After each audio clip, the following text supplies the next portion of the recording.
Hi there, it's Adam Hebener, CEO of Modern Mortgage, and as promised, we're putting together a video series that helps people think about how to take advantage of mortgage financing, when to take advantage of mortgage financing, and when not to in a crisis. And so we're talking about things like how to purchase in a crisis, what is forbearance, how does it work, how to do a refinance, and this video is all about refinancing. So if you're thinking about refinancing during this strange time, a couple of things you need to know that are different from what you might be used to in considering a refinance in the past. So let me tell you some of the advantages of doing a refinance as we begin the process, and then I'm going to talk to you about how to do that. Okay, so a couple of advantages. A refinance can be a really valuable thing to do right now because it can help you do some of the most important things that get you through a crisis. Number one, it can consolidate debt, it can lower payments, and just because of the refinance process itself, two really good things happen. Number one, typically, if you do it according to our advice, you're going to roll in your taxes and insurance, and 9 times out of 10, they're in your mortgage right now anyway. But when you roll over that taxes and insurance account, also called an escrow account, a couple of good things happen. Number one, the insurance company and the county that has your taxes now, they mail you a check back if you've got a balance in your escrows. And so about 30 days after closing, you get a check, and typically on the average house, that check is somewhere between about $2,000 and $5,000. And so that can be really useful and really timely, getting that check back.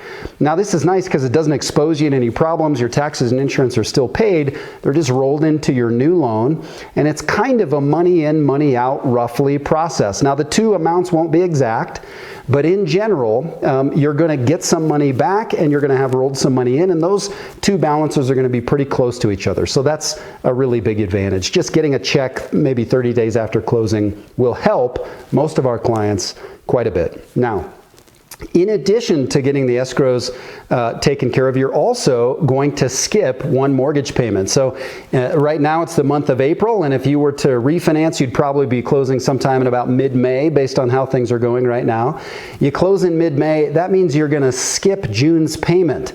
And it's kind of nice to be able to skip that payment in uncertain times so that your first payment would be due in July. And so that also can be a great advantage, just getting those escrows back, skipping a payment. That kind of short-term benefit is something we encourage people to take advantage of, as long as the greater refinance also still brings you a benefit. Now in our business, we call that benefit a net tangible benefit, and we want to show you what that is. So in each specific case, we'll walk you through it. But net tangible benefit is something that you need to be looking for. Okay, so let's talk about the refinance itself. In addition to getting your escrows back and getting getting the chance to skip a payment, a couple other things to think about. Number one, if you've got debt, credit card debts, unsecured debts, things that you might otherwise be comfortable with, if you can use your mortgage to amortize the debt on that longer, end up making it tax deductible in many or most cases, then doing a refinance can really help you through that process to lower what your monthly budget is. Now here's the biggest thing. In my personal opinion, what we're encouraging all of our clients to do is, if you do not currently have 6 months of reserves in your checking account. Now here's what I mean by reserves. I mean, you've added up everything you spend on a monthly basis. It's your mortgage, your cell phone bill, your car phone, all that stuff, and you've multiplied that by 6, and that's sitting in an account. If you don't have 6 months, we really want to encourage you, take reserves while you can still get them. Take advantage of that now. Now, what you'll find is, if you do a refinance that includes things like taking cash out or paying off debt, or if you've got credit problems, or if you've got other issues, that will make your interest rate go up. And in many cases, we'll tell people not to do a refinance when interest rates are going up. But if doing a refinance when rates are rising allows you to have reserves in your account, you're probably actually reducing your overall risk. And so we want to help you walk through that to see if that's the right approach for you. But let me give you a couple other tools to be thinking about. In addition to escrows, in addition to skipping a month's payment, in addition to debt consolidation and maybe pulling some cash for reserves, here's how you need to think about actually paying for the refinance. Because this is going to be a little bit different market to be paying for a refinance in. Normally, most clients call, they heard about an interest rate in the newspaper or on the radio, on TV, and they just want to lower their rate to that number or lower. And there's nothing wrong with doing it that way, but here's what you need to understand. There's a relationship in mortgage financing between the interest rate that you get and the costs you paid to get that interest rate. Now, in a normal market, when you've got lots of time to stay in your house and to stay in your mortgage, it can be smart to pay some of those costs because over time, the lower interest rate will pay you back for those costs. But in a market like this, where so many changes are happening, so many things could be coming at you, it's often more wise for you to think about trying to reduce costs, even if it means the interest rate goes up a little bit. Now, this is a good time for me to tell you, we do not get paid more if your interest rate is higher or lower. We have built our compensation schedule so that no one in our company has a dog in the fight when it comes to trying to get you to take a higher rate or a lower rate. So know this, it does not matter financially to us. We get paid to the penny the same amount, whether you take a low rate or a high rate. So I want you to know we do not have a dog in the fight. With that said, it's very important for you to consider what's called the par interest rate. Now, the par interest rate is the rate that the mortgage market naturally produces every single day as a result of all the buying and selling that happens in the bond market. It's kind of like golf. Just like in golf, you can get a par score. What that means is all you did was you didn't swing under, you didn't swing over, you just hit what the course expectation was, and as a result of that, you're even. That's really what the par rate is. So you're not paying us anything to get the interest rate down, and we're not giving you any credits back at the par interest rate. Once you know the par interest rate, then you can start to figure out if you should take a higher rate or a lower rate. Now that might sound kind of crazy. You say, Adam, why would I ever want to take a higher rate? Well, here's why. As you move up above the par interest rate, the bond market actually pays us a rebate.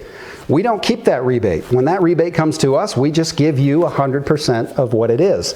So if the par interest rate, for instance, is 3.5%, if you go to 3.75%, the bond market will give us a rebate. Now that rebate changes every day, and we'll tell you exactly what it is, but it's typically somewhere around $3,000 or so. If they pay us $3,000, we're going to give you that $3,000. And what happens with that $3,000 is you can use that to pay your third-party costs. Now, what are third-party costs? They're things like appraisal fees, which are usually somewhere between $600 and $800, depending on all kinds of different factors. Your title company fee to buy title insurance to protect your company or your property. And in addition to that, our fee. And so we'll tell you what our fee is. It's a flat fee. It's different on a couple of different kinds of loans, so we'll tell you what it is, but it's usually somewhere between $995 and a maximum of about $1,095. So ask us what it is in your particular case, and we'll help you figure that out. And once that's figured out, then here's the beauty of doing that. If you have closed your mortgage and you've taken a slightly higher interest rate, and we have paid for your appraisal fee for you, and we have paid for your title, and we've paid our fee, and we've paid any fee related to the transaction, then having a higher interest rate will make your payment go up a little bit, but it's typically a very little bit. Usually, if you were to go up about 1/4% on most loans, that's about $40 or $50 a month. Now, if your mortgage has gone up $50 a month, but you have not paid $3,000 or $2,000 or whatever your cost is, then you can see the kind of relationship between the savings and the total cost. There's a pretty big benefit there. So if you paid $3,000, but you lowered your fee by $50, you have to stay in your mortgage an awfully long time in order for the savings to pay you back for the costs you paid. In a crisis, we typically recommend that it makes more sense for you to go up a little bit, take a slightly higher interest rate, and then you're not adding anything except for your taxes and insurance to the loan. No closing costs are making it higher. Nobody's fees are making it higher. You literally walk out with the same loan you walked in with.